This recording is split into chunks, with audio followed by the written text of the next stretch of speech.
Hey, hello students, how are you? Your Khushbu ma'am welcome you on Shine with Science. So students, in this video, I'm starting the chemistry, okay? Chemistry of class 6 ICSE board. So students, the publication is, this book is of publication Selena publication, okay? So the first chapter of the chemistry is the introduction to chemistry. See students, अभी आप class 5 तक आपकी science की एक book होती थी, आप उसी में केमिस्ट्री, फिजिक्स, बायोलॉजी सब पढ़ते थे. बट अब आपकी क्लास 6 में आप आ गए हो, आपका स्टैंडर्ड थोड़ा इंक्रीज हो गया है. आपके जो साइंस के जो तीनों पार्ट्स हैं, डेट इज बायोलॉजी, फिजिक्स और केमिस्ट्री, वो सेपरेट बुक्स में डिवाइडेड हो चुके हैं, right? So this is the first chapter of chemistry. आपको इसमें पढ़ना है केमिस्ट्री का इंट्रोडक्शन, मतलब केमिस्ट्री होता क्या है, कैसे ये एग्जिस्टेंस में आया, कैसे इसकी शुरुआत हुई, इसकी जो भी हिस्टोरिकल बैकग्राउंड है ये सब जानेंगे, और प्रेजेंट डे में इसके क्या एप्लीकेशंस हैं, सब कुछ इस चैप्टर में हम जानेंगे. So let's start with the chapter.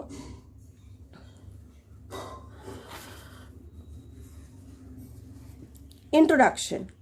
All of us are familiar with the word science. हम सभी जानते हैं वर्ड साइंस को, हम सभी समझते हैं क्या है, ठीक है, विज्ञान. But what is science? Science होता क्या है, कैसे ये डेवलप हुआ और इसका क्या महत्व है, क्या इम्पोर्टेंस है इसका. तो ये सारे क्वेश्चंस और भी इससे कई ज़्यादा क्वेश्चंस की ज़रूरत है आंसर करने की, ताकि हम जो है कि सेटिस्फाई कर सके अपनी क्यूरियोसिटी और अपनी नॉलेज को enhance कर सके, बढ़ा सके.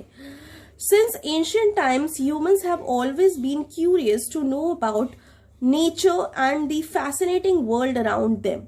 तो बच्चों क्या कह रहा है कि एंशियंट टाइम से, मतलब पुराने ज़माने से, एंशियंट मीन्स पुराना, ठीक है, तो पुराने समय से जो ह्यूमंस हैं, यानी कि जो हम इंसान हैं, वो हमेशा क्यूरियस रहे, उत्सुक रहे हैं ये जानने के लिए कि हमारी जो प्रकृति है, नेचर है, वो कैसा है, और जो फैसिनेटिंग वर्ल्ड है वो मतलब हमारे चारों तरफ, वो हम उसको जानने के लिए हमेशा से उत्सुक रहे हैं. तो इस प्रोसेस में, लर्निंग के इस प्रोसेस में जो ह्यूमन बींग्स हैं उन्होंने स्टार्ट किया ऑब्जर्व करना सारे नेचुरल फिनोमेना को, जो भी प्राकृतिक रूप से चीज़ें अकर करती हैं उसको ऑब्जर्व करना शुरू किया, और कुछ कंक्लूजन्स निकल के आया, यानी कि कुछ जो है कि निष्कर्ष निकल के आया, ठीक है. तो दिस एफर्ट फर्दर लेड, और इसी एफर्ट ने क्या किया, फर्दर कुछ नए आइडियाज और कॉन्सेप्ट को जन्म दिया. ये ऑर्गेनाइज्ड ह्यूमन डिस्कवरीज जो थी, later on given the name science. तो यही जो ह्यूमंस ने नए आइडियाज और कॉन्सेप्ट्स की डिस्कवरी की, ठीक है, नए आइडियाज और कॉन्सेप्ट्स की जो ह्यूमंस ने डिस्कवरी की, उसी को बाद में क्या कहा गया बच्चों, साइंस कहा गया. Okay, that is called science. ये साइंटिफिक नॉलेज को इम्पोर्टेंस मिली और ये पास हुआ एक जनरेशन से दूसरे जनरेशन में, ये पास होता गया for the development of mankind. मानव जाति के विकास के लिए ये एक जनरेशन से दूसरे जनरेशन में क्या होता गया, पास ऑन होता गया. आप देख रहे हैं धीरे धीरे क्या हो रहा है कि डेवलपमेंट होता जा रहा है, चीज़ें नई नई बनती जा रही है और मॉडिफिकेशन होता जा रहा है.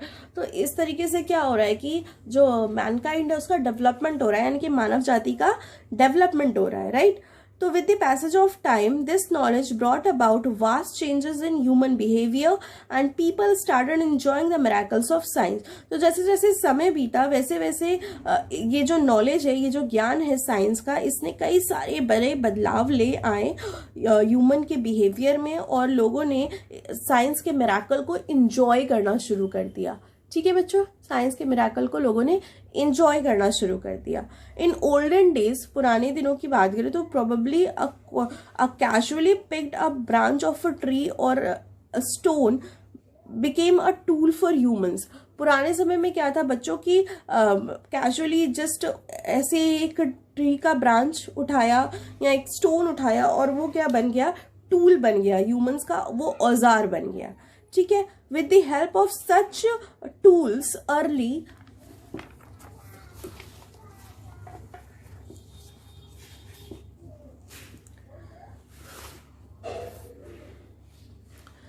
With the help of such tools early man, ठीक है, उस टूल से अर्ली मैन जो थे वो अपना खाना आसानी से ले लेते थे और अपने आप को प्रोटेक्ट भी कर लेते थे, बचा भी लेते थे. With time, these tools improved and tools made of metals came into existence. ठीक है, सबसे पहले लोगों ने क्या किया, जो पुराने जो जिसे हम कहते हैं कि आदिवासी, ठीक है, उन्होंने क्या किया कि जस्ट एक ट्री का ब्रांच लिया या कोई स्टोन उठाया और उसे एज अ टूल यूज किया. ठीक है, जैसे सपोज हमारे पास कुछ नहीं रहता है, हम रोड पे जाते रहते हैं, कोई बंदर होता है, कोई जानवर होता है, तो ऐसे ही हम पत्थर उठा लेते हैं उसे मारने के लिए, है ना, अपने आप को प्रोटेक्ट करने के लिए, उस एनिमल से प्रोटेक्ट करने के लिए हम कोई भी स्टोन पेबल उठा लेते हैं. ठीक है, कोई भी ट्री का ब्रांच पड़ा होता है एज अ स्टिक, हम उसे उठा लेते हैं और मारने के लिए उस एनिमल को, अपने आप को बचाने के लिए. ठीक है, तो इस तरीके से वो भी एज अ टूल यूज करते थे, उसी के थ्रू वो अपना खाना आसानी से पाते थे और अपने आप को प्रोटेक्ट भी कर लेते थे. जैसे जैसे समय बीता, ये टूल्स में क्या हुआ, इम्प्रूवमेंट आया, ठीक है, चेंजेस आए और ये टूल्स जो है मेटल्स के बनने लगे. ठीक है, अब क्या है, फिर क्या हुआ, ये जो पत्थर से और जो लकड़ी से टूल्स थे वो उनमें इम्प्रूवमेंट आया और वो मेटल्स के बनने लगे, धातु के बनने लगे. This fact can be further explained by the following example. इस तथ्य को हम एक एग्जाम्पल से एक्सप्लेन कर सकते हैं. आइए देखिए क्या एग्जाम्पल दिया है, आइए देखते हैं. While using stones as tools, an ancient man probably rubbed them together which made the stones so hot that a fire was produced. अब ये सोचा जाता है, ये माना जाता है कि हो सकता है, ये भी हो सकता है कि जब एज अ टूल की तरह जब यूज किया जा रहा था स्टोन को, तो हो सकता है जो एंशिएंट मैन थे उन्होंने स्टोन को आपस में क्या किया होगा, रब किया होगा, रगड़ा होगा. तो इससे क्या हुआ कि एक्सीडेंटली जो है कि वो मतलब हॉट होके फायर प्रोड्यूस हो गया. ठीक है, तो जो फायर था उन्हें गर्माहट दे रहा था और उनको वाइल्ड एनिमल्स से भी दूर रख रहा था, वाइल्ड एनिमल्स को भी उनसे दूर रख रहा था. एक्सीडेंटली एक पीस ऑफ मीट जो है गिर गया होगा फायर में, तो जब उन्होंने वो टेस्ट किया, लेके खाया पीस, तो उन्हें ज़्यादा टेस्टी लगा और ज़्यादा मतलब चबाने में ज़्यादा वो ईजी था. तो अब जो है आदमी लोग क्या करने लगे उस टाइम के, उन्होंने सीख लिया कि खाने को कैसे कुक करना है और अपने आप को कैसे प्रोटेक्ट करना है. ठीक है, कोल्ड वेदर से और वाइल्ड एनिमल्स से. तो वो also able to ignite fire with the help of wood. तो वो फिर धीरे धीरे क्या हुआ, वो वुड से भी फायर इग्नाइट करने लगे, जलाने लगे. इसी तरह early man plucked a fruit from a tree. Early man ने एक फल तोड़ा होगा, ठीक है, एक फल तोड़ा होगा ट्री से, उसे खाया होगा और उसके जो सीड्स थे, बीज थे, उसे मिट्टी में फेंक दिया होगा. कुछ टाइम बाद उन्होंने देखा होगा कि जो प्लांट है जो है, एक प्लांट जो है ग्रो कर गया है एक ट्री में. मतलब वो उन्होंने एक प्लांट देखा जो कि बाद में एक पेड़ में ग्रो कर गया, जिसमें कि उसी तरीके की फ्रूट थी जो कि फ्रूट उन्होंने खाई थी. तो इससे क्या हुआ, मैनकाइंड को, मानव जाति को एक आइडिया मिला कि प्लांट्स कैसे ग्रो करते हैं और फ्रूट्स को कैसे प्रोड्यूस करते हैं. ठीक है बच्चों, आई बात समझ में. तो यही एग्जाम्पल दिया कि कैसे एंशिएंट टाइम से जो है कि साइंस का डेवलपमेंट होता आ रहा है, कैसे फायर आया एग्जिस्टेंस में, कैसे लोगों को पता चला कि खाना कैसे पकाते हैं और आग से अपने आप को प्रोटेक्ट कैसे, मतलब आग के द्वारा जंगली जानवरों से और ठंड से अपने आप को प्रोटेक्ट कैसे करे, प्लांट को कैसे ग्रो करे.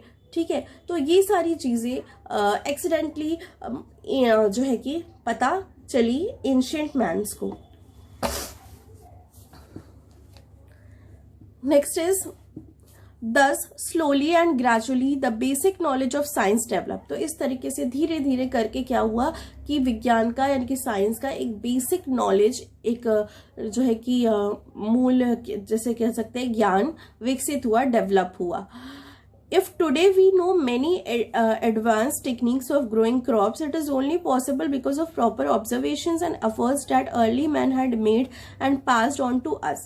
अगर आज हमारे पास एडवांस टेक्निक्स है क्रॉप को ग्रो कराने की, तो ऐसा कैसे पॉसिबल हुआ है? ऐसा जो एंशियंट मैन्स थे, अर्ली मैन थे, उन्हीं की वजह से पॉसिबल हुआ है। उन्होंने प्रॉपर ऑब्जर्वेशन किया था और कई सारे एफर्ट्स यानी मेहनत की थी, प्रयास किए थे, और उसे हम तक वो पास करते गए, जनरेशन टू जनरेशन वो क्या करते गए, अपने नॉलेज को और एफर्ट्स को वो पास करते गए। तो आज की जो टेक्निक्स है, एडवांस टेक्निक्स है, वो एंशियंट मैन की कह सकते हैं एक तरीके से देन है, क्योंकि अगर वो खोज नहीं करते तो आज जो एडवांस टेक्निक्स है वो भी नहीं होती। ठीक है, thus we can say that science is the systematic ongoing effort by human beings to study, understand and utilize nature for meaningful purpose। तो हम कह सकते हैं साइंस यानी विज्ञान क्या है, साइंस क्या है बच्चों, एक सिस्टमैटिक ऑनगोइंग एफर्ट है। ठीक है, सिस्टमैटिक एक सिस्टम में चला आ रहा क्या ऑनगोइंग एफर्ट है ह्यूमन बींग्स के द्वारा, जिसमें कि हम स्टडी करते हैं, अध्ययन करते हैं, समझते हैं और क्या करते हैं, यूज करते हैं नेचर को मीनिंगफुल पर्पसेस के लिए। ठीक है, कुछ मतलब निकालने के लिए, यूजफुल चीजें बनाने के लिए जो है कि स्टडी करते हैं, समझते हैं और यूज करते हैं नेचर को। ये अंडरस्टैंडिंग धीरे धीरे डेवलप होती है और केयरफुल ऑब्जर्वेशन से और एक्सपेरिमेंट से। ठीक है, फिर उसी में क्या होता है कि धीरे धीरे और ज़्यादा ऑब्जर्वेशंस होते हैं और एक्सपेरिमेंट्स होते हैं और ज़्यादा फिर उससे एडवांसमेंट आता जाता है। साइंस यही है बच्चों, एक्सपेरिमेंट्स किए जाते हैं।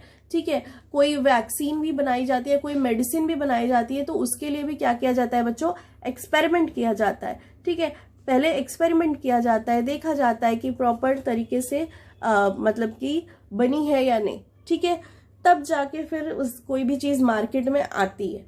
ठीक,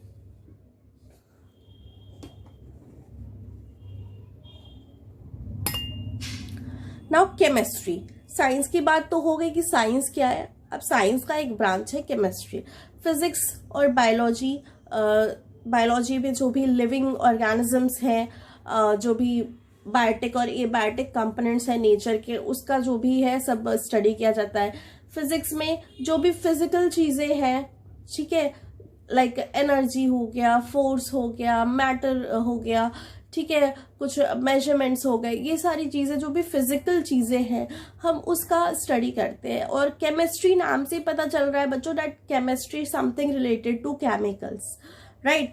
तो वो केमिकल्स लिविंग बॉडी में भी बहुत सारे केमिकल्स होती है, मतलब लिविंग ऑर्गेनिजम्स में भी बहुत सारी केमिकल्स होती है, और हमारे आसपास जो भी है बहुत सारे केमिकल्स प्रेजेंट है नेचर में भी। ठीक है, कुछ केमिकल्स आर्टिफिशियली भी बनाए जाते हैं बाय सम एक्सपेरिमेंट्स। तो इन सब के बारे में कहाँ स्टडी करते हैं हम, केमिस्ट्री के अंडर में स्टडी करते हैं। अब branch of science. Science broadly classified है 3 ब्रांचेस में, फिजिक्स, केमिस्ट्री एंड बायोलॉजी। अब नेचर क्या है, एक लार्ज रिजर्वायर है डिफरेंट काइंड ऑफ सब्सटेंसेस का। नेचर में बहुत सारे सब्सटेंसेस पाए जाते हैं। इन सब्सटेंसेस को बहुत बारीकी से स्टडी करना जरूरी है ताकि हम उसे समझ सके। ठीक है, तो सब्सटेंस किस चीज का बना हुआ है, कैसे बना है, क्या ये वही उसी फॉर्म में रहेगा या कुछ चेंजेस आएंगे उसमें। ठीक है, क्या वो उसी फॉर्म में रहेगा या कुछ चेंजेस आएंगी इसमें, और वो कैसे यूजफुल होगा, और क्या उन्हें मैन प्रिपेयर कर सकते हैं। तो ये सारी चीजें, ये सारे क्वेश्चंस अराइज होते हैं। ठीक है, तो ऑब्वियसली सबका आंसर है। ठीक है,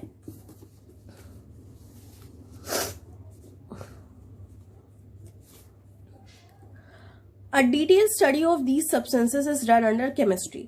तो ये सारे क्वेश्चंस जो हमने अभी पढ़े कि सब्सटेंस क्या है, कैसे बनता है, चेंजेस आते हैं कि नहीं, यूजफुल कैसे बनाया जाए, ये सारी चीज़ें जो है हम किसी भी सब्सटेंस का सब कुछ हम केमिस्ट्री के अंडर में पढ़ते हैं। ठीक है, सब कुछ हम क्या करते हैं, केमिस्ट्री के अंडर में पढ़ते हैं।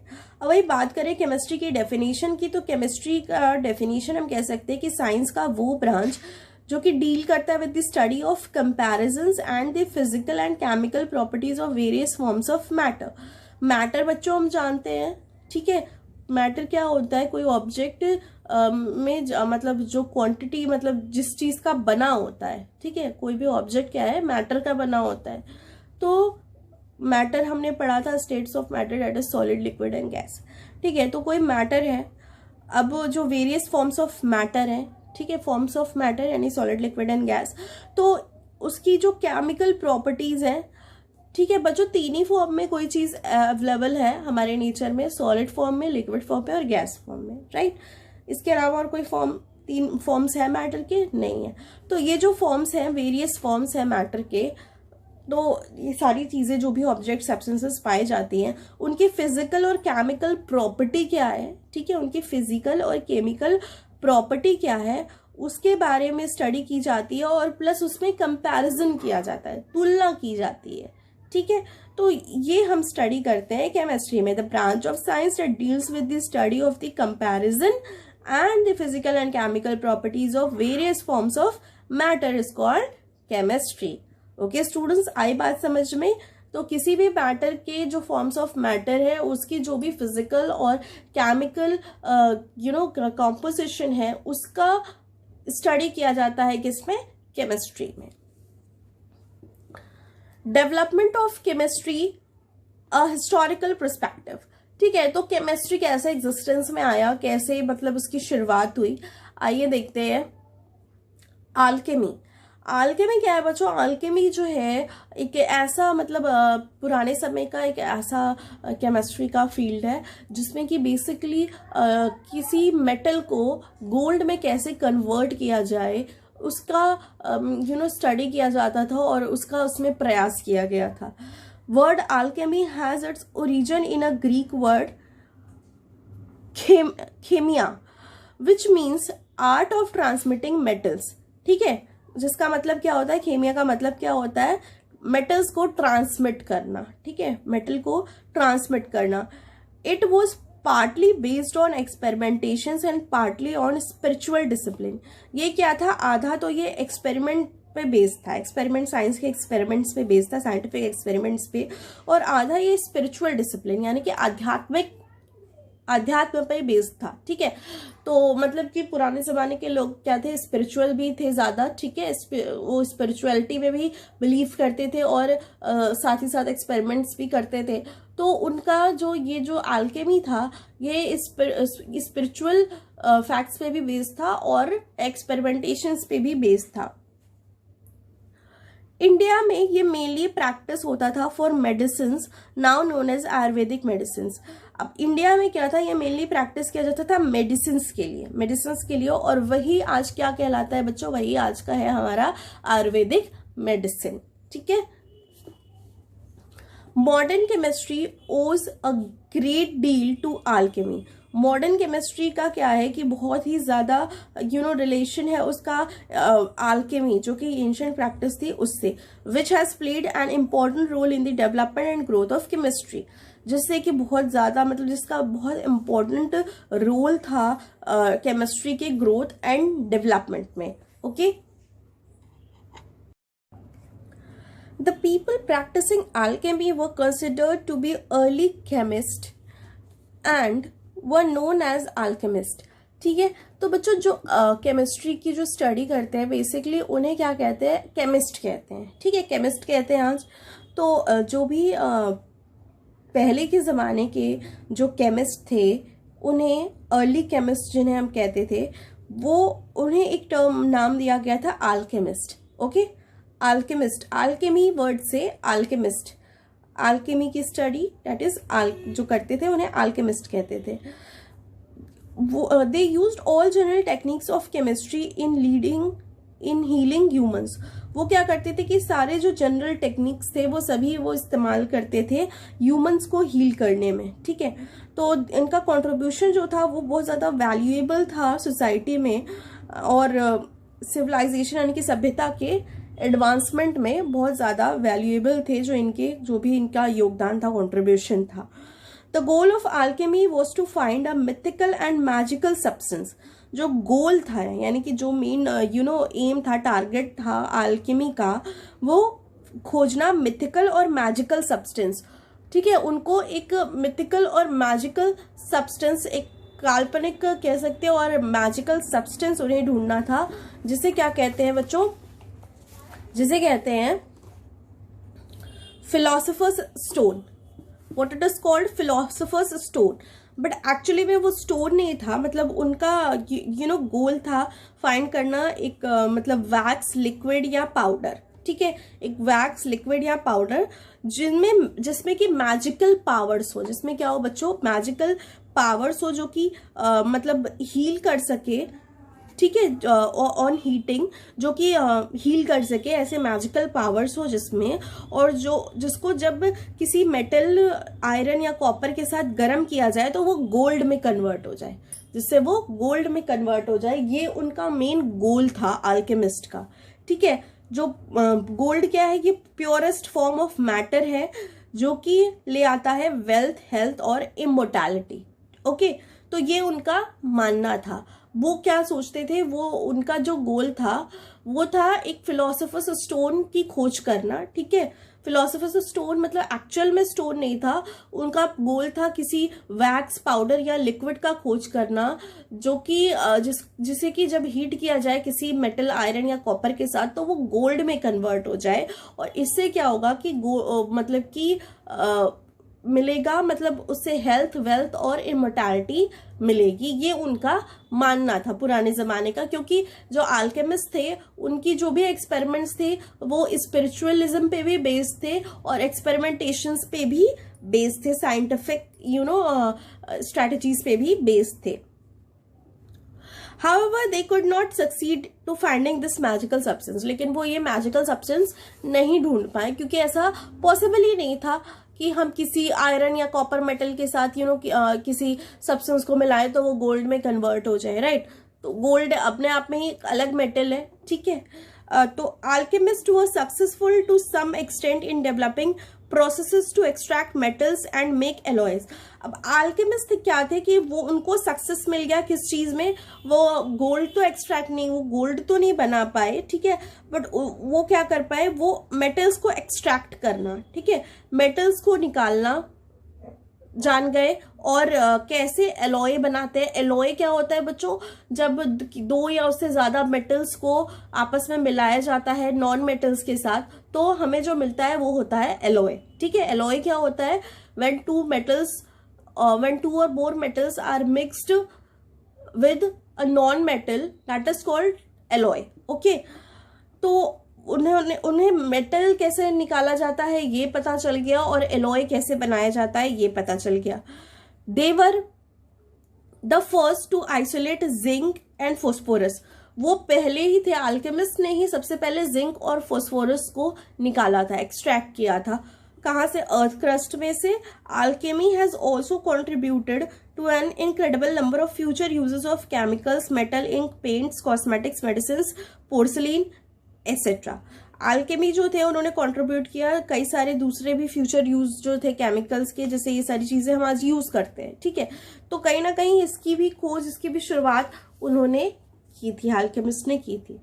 आयरन पिलर जो है कुतुब मीनार का, वो एक नोटेबल है, क्योंकि उसका जो रस्ट रेजिस्टेंट कॉम्पोजिशन है मेटल का, जो उसके कंस्ट्रक्शन में यूज किया गया है, ठीक है, उसमें रस्ट नहीं लगता है, उसमें कभी जंग नहीं लगी। वो इतना पुराना, इतने साल पुराना वो कई हजार साल पुराना वो पिलर है, लेकिन अभी आज तक उसमें रस्ट नहीं लगी, क्योंकि उसका जो उसको बनाया गया है इस तरीके से कि उसमें रस्ट नहीं लगी। 7 मीटर उसकी हाइट है, और वो बना हुआ है आयरन का, जिसमें कि फॉस्फोरस की परसेंटेज ज्यादा है। इस वजह से क्या है कि उसमें आज तक रस्ट नहीं लगी, वो रस्ट फ्री है।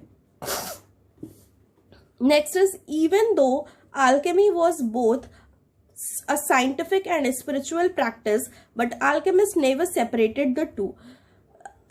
अल्केमी क्या है, साइंटिफिक और स्पिरिचुअल दोनों तरीके की प्रैक्टिस है, और अल्केमिस्ट ने क्या किया, कभी इन दोनों को अलग नहीं किया, ठीक है, इन दोनों को एक साथ ही वो लेके चलते रहे और अपनी खोज करते रहे।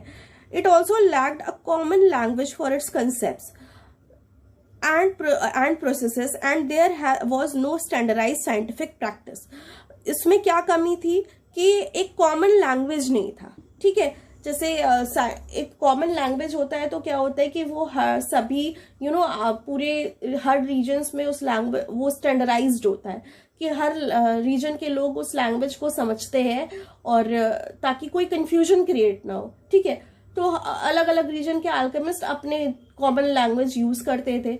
तो इस तरीके से भी क्या हुआ कि वो स्टैंडर्डाइज्ड नहीं हो पाया, ठीक है। जैसे कि साइंटिफिक नेम दिया जाता है, तो साइंटिफिक नेम जैसे लिविंग ऑर्गेनिजम्स को दिया जाता है, तो क्या होता है कि लैटिन लैंग्वेज का यूज किया जाता है, ठीक है। लैटिन लैंग्वेज का यूज करके जो भी लिविंग ऑर्गेनिजम्स है उनको साइंटिफिक नेम दिया जाता है। तो ये जो साइंटिफिक नेम दिया जाता है ये ऑल ओवर द वर्ल्ड ये स्टैंडर्डाइज्ड है, मतलब मतलब पूरे वर्ल्ड में उसका नाम वही है। जैसे ह्यूमन बींग्स का होमोसेपियंस है, तो पूरे वर्ल्ड में होमोसेपियंस सभी समझते हैं, ठीक है। ये एक कॉमन लैंग्वेज हो गया, इसको सभी समझते हैं। तो इसमें कोई दिक्कत नहीं होगी समझने में लोगों को कि अच्छा वो होमोसेपियंस कह रहा है। अब हम हिंदी में इंसान कहेंगे, इंग्लिश में ह्यूमन कहेंगे, किसी और लैंग्वेज में कुछ और कहते होंगे, ठीक है। डॉग है, डॉग को जो कहते हैं, मान लो शेर है पैंथरा लियो, शेर को पैंथरा लियो कहते हैं। अब कहीं उसको कुछ और किसी और रीजन में हम जाएंगे तो उसको किसी और नाम से बोला जाता होगा, लेकिन पैंथरा लियो क्या है, उसका साइंटिफिक नेम है, तो उसको all over the world Panthera लियो सभी जानते हैं। तो वो क्या है कि स्टैंडर्डाइज्ड है, वो स्टैंडर्डाइज्ड है, वो स्टैंडर्ड फॉर्म है, तो उसको सभी समझते हैं। तो इस तरीके से क्या था कि कॉमन लैंग्वेज नहीं दी गई थी, तो वो स्टैंडर्डाइज्ड नहीं हो पाया। बाय द 18th century तक क्या हुआ, the field of chemistry was completely separated from ancient traditional alchemy. 18वीं सदी तक क्या हुआ, जो केमिस्ट्री की फील्ड थी वो पूरी तरीके से अलग हो गई। किससे? जो एंशिएंट ट्रेडिशनल अल्केमी थी उससे पूरी तरीके से अलग कर दी गई केमिस्ट्री की फील्ड, और एस्टैब्लिश हुआ एक important branch of science. Science का एक इंपॉर्टेंट ब्रांच केमिस्ट्री एस्टैब्लिश हुआ है 18th century तक, ठीक है। कुछ ग्रेट केमिस्ट थे या कह सकते हैं साइंटिस्ट भी थे, और उनके कंट्रीब्यूशन है केमिस्ट्री में कि कुछ उन्होंने क्या क्या खोज की, ठीक है। उसके बारे में देखते हैं वन बाय वन। सबसे पहले है Robert William Boyle. Robert William Boyle जो थे, इन्हें फादर ऑफ मॉडर्न केमिस्ट्री कहा जाता है, ठीक है। अगर आपसे पूछा जाए who is known as the father of modern chemistry, तो आप क्या कहेंगे? सर रॉबर्ट विलियम बॉयल, ठीक है। Robert William Boyle is the father of modern chemistry. ये पहले थे जिन्होंने परफॉर्म किया था एक्सपेरिमेंट अंडर कंट्रोल कंडीशंस। इन्होंने सबसे पहले इन्होंने ही जो है एक्सपेरिमेंट्स परफॉर्म किए थे, ठीक है। सबसे पहले इन्होंने ही क्या किया था? एक्सपेरिमेंट परफॉर्म किया था। इन्होंने ही played an important role in separating chemistry from alchemy. इन्होंने एक बहुत महत्वपूर्ण रोल मतलब किया था, बहुत ही इनका योगदान था अल्केमी से केमिस्ट्री को अलग करने का, ठीक है। उसके पहले तक अल्केमी 18th century के पहले तक अल्केमी में ही केमिस्ट्री था, ठीक है। बट अब फिर 18th century में क्या हुआ, ये जो आए रॉबर्ट विलियम बॉयल, तो इन्होंने भी बहुत महत्वपूर्ण योगदान दिया, अपना कंट्रीब्यूशन दिया अल्केमी से केमिस्ट्री को अलग करने में। Antony Lavoisier. एंटनी लेवोसियर क्या है? इन्होंने ये क्रांति लेके आए केमिस्ट्री के डेवलपमेंट में, ये एक रिवॉल्यूशन यानी कि क्रांति लेके आए। इन्होंने एलिमेंट्स के नाम दिए, कार्बन, हाइड्रोजन, ऑक्सीजन। ये जो नाम हम बोलते हैं कार्बन, हाइड्रोजन, ऑक्सीजन, ये जो एलिमेंट्स हैं, इसका नाम किसने दिया था? एंटनी लेवोसियर ने। एंटनी लेवोसियर ने इसका नाम दिया था। इन्होंने ये भी बताया था कि ऑक्सीजन का रेस्पिरेशन और कंबशन में क्या काम है। रेस्पिरेशन आप जानते हैं, ठीक है। जब फूड का ब्रेकडाउन होता है जिससे एनर्जी रिलीज होती है, तो वो क्या है? वो क्या है बच्चों? ग्लूकोज में मिलती है एनर्जी हमें ग्लूकोज फॉर्म में, फूड जो है कि ऑक्सीजन के प्रेजेंस में। तो ऑक्सीजन का क्या रोल है रेस्पिरेशन में और कंबशन में, यानी कि जो जो भी आग जलती है, ठीक है, जो हीट एनर्जी जो भी रिलीज होती है, उसमें ऑक्सीजन का क्या रोल है, वो सब इन्होंने एक्सप्लेन किया था। इन्होंने एस्टैब्लिश किया था वाटर को भी एज अ कंपाउंड। उन्होंने बताया कि वाटर क्या है? कंपाउंड है, ठीक है। वाटर क्या है? कंपाउंड है, यानी कि वो दो से अधिक मतलब वो दो एटम से मिलके बना हुआ है, दो मतलब मॉलिक्यूल्स से वो एक कंपाउंड है, वो दो एलिमेंट्स से मिलके बना हुआ है, ये इन्होंने बताया था। Next is John Dalton. John Dalton क्या है? Prove that matter consist of small particles. उन्होंने बताया जो मैटर है वो छोटे छोटे पार्टिकल्स का बना होता है, जिसे कहते हैं एटम्स, ठीक है। Atoms is the smallest unit of matter, ठीक है। तो उन्होंने एटम की खोज की थी, उन्होंने प्रपोज किया था एटॉमिक थ्योरी, एटम की उन्होंने एटॉमिक थ्योरी दी थी, जो कि पॉपुलरली कहलाता है डाल्टन्स एटॉमिक थ्योरी, जिसे पॉपुलरली क्या कहा जाता है, डाल्टन की atomic theory, Dalton's atomic theory. Next is Dmitri Mendeleev. Dmitri Mendeleev जो थे, इन्होंने पीरियोडिक लॉ दिया था और फॉर्मुलेशन किया था पीरियोडिक टेबल ऑफ एलिमेंट्स। जितने भी एलिमेंट्स पूरी मतलब अर्थ पे एग्जिस्ट करते हैं, उस सारे एलिमेंट्स को इन्होंने उनके atomic number, atomic size, molecular weight, इन सब के और भी कई चीज़ों प्रॉपर्टीज के आधार पे इन्होंने एलिमेंट्स को एक टेबल में अरेंज कर दिया था, जिसे एक नाम दिया गया पीरियोडिक टेबल। और इन्होंने पीरियोडिक लॉ भी दिया था, पीरियोडिक लॉ भी इन्होंने दिया था, जो कि आप हायर क्लासेस में पढ़ेंगे। नेक्स्ट इज आचार्य पीसी राय, ठीक है। तो ये एक इंडियन साइंटिस्ट थे, क्या थे ये, इंडियन साइंटिस्ट थे, नाम से ही पता चल रहा है। और ये पायनियर थे of the field medical industry in India, India में मेडिकल इंडस्ट्री की इन्होंने ही शुरुआत की थी। He was the founder of India's first pharmaceutical company, ये इंडिया का जो पहला फार्मास्यूटिकल कंपनी था, यानी कि दवाई बनाने वाली जो कंपनी थी इंडिया की पहली, ये उसके मतलब फाउंडर थे, इसकी शुरुआत इन्होंने ही की थी। इंडिया में फर्स्ट फार्मास्यूटिकल कंपनी की शुरुआत इन्होंने की थी, आचार्य पीसी राय ने। अल्फ्रेड नोबल एक स्वीडिश केमिस्ट थे, जिन्होंने इन्वेंट किया था डायनामाइट। डायनामाइट का नाम आप लोगों ने सुना होगा स्टूडेंट्स। नोबेल प्राइजेस जो है, ठीक है, नोबेल प्राइज जो दिए जाते हैं वो आउटस्टैंडिंग जो भी अचीवमेंट होते हैं physics, chemistry, medicine, literature, economics और पीस के फील्ड में, ये नोबेल प्राइज डिस्ट्रीब्यूट किया जाता है, ठीक है। जो भी व्यक्ति बहुत ज्यादा अच्छा वर्क करता है इन सारे फील्ड्स में, उसको नोबेल प्राइज दिया जाता है। तो ये जो नोबेल प्राइज है ना, ये इन्हीं के नाम पे दिया जाता है, अल्फ्रेड नोबेल के ही नाम पे नोबेल प्राइज डिस्ट्रीब्यूट किया जाता है हर साल उनकी डेथ एनिवर्सरी पे, जो कि कब पड़ता है, 10 दिसंबर को। 10 दिसंबर को इनका जो निधन हुआ था, तो उसी दिन जो है कि ये नोबेल प्राइज का डिस्ट्रीब्यूशन किया जाता है हर साल, every year.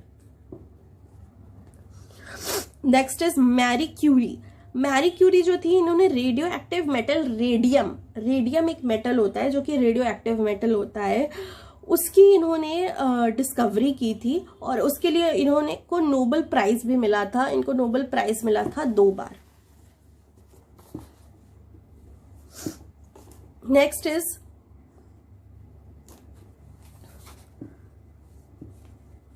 She also developed a portable x ray machine. इन्होंने एक पोर्टेबल एक्सरे मशीन भी बनाई थी, और उस एक्सरे मशीन की वजह से क्या हुआ था कि वर्ल्ड वॉर फर्स्ट के टाइम पे बहुत लोगों की जानें बची थी, ठीक है, उस एक्सरे मशीन की वजह से।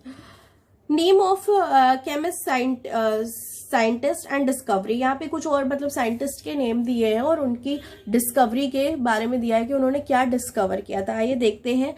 जोसेफ प्रिस्टली, इन्होंने ऑक्सीजन, ठीक है, ऑक्सीजन की डिस्कवरी की थी। डेनियल रदरफोर्ड, इन्होंने नाइट्रोजन की डिस्कवरी की थी, ठीक है।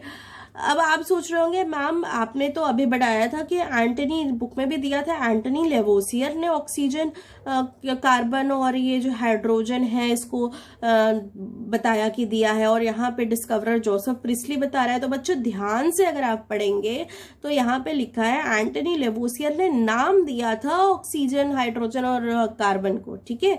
ऑक्सीजन, हाइड्रोजन और कार्बन को नाम दिया था लेवोसियर ने। उसकी खोज जो है ऑक्सीजन की किसने की थी, जोसेफ प्रिस्टली ने, ठीक है। डेनियल रदरफोर्ड ने खोज की थी किसकी, नाइट्रोजन की। सर हम्फ्री डेवी ने आइसोलेट किया था पोटेशियम और सोडियम। पोटेशियम और सोडियम जो है इन्होंने आइसोलेट किया था, पोटेशियम और सोडियम को, और डिवाइस किया था सेफ्टी लैंप इन्होंने बनाया था। विलियम रैमसे मैंने हीलियम, आर्गन, क्रिप्टन, जेनॉन, ये जितने भी इनर्ट गैसेस है, ठीक है, ये सारे इनर्ट गैसेस की खोज किसने की थी, William Ramsay. Next is Henry Cavendish ने हाइड्रोजन और कार्बन डाइऑक्साइड की डिस्कवरी की थी। हाइड्रोजन और कार्बन डाइऑक्साइड की डिस्कवरी किसने की थी, हेनरी कैवेंडिश। तो बच्चों ये जो सारे इंपॉर्टेंट साइंटिस्ट है और डिस्कवरर्स है, केमिस्ट है, इसकी और उनके नाम और उनकी रिस्पेक्टिव डिस्कवरी आपको लर्न करनी होगी अपने एग्जामिनेशंस के लिए. सो आप अच्छे से लर्न कीजिएगा students. This is all for today. In the next video we will discuss the importance of chemistry की केमिस्ट्री का महत्व क्या है. Okay students, so if you like my video then like it, and if you are new to my channel then subscribe my channel and share my video. Till then, bye bye, have a good day, see you in the next video.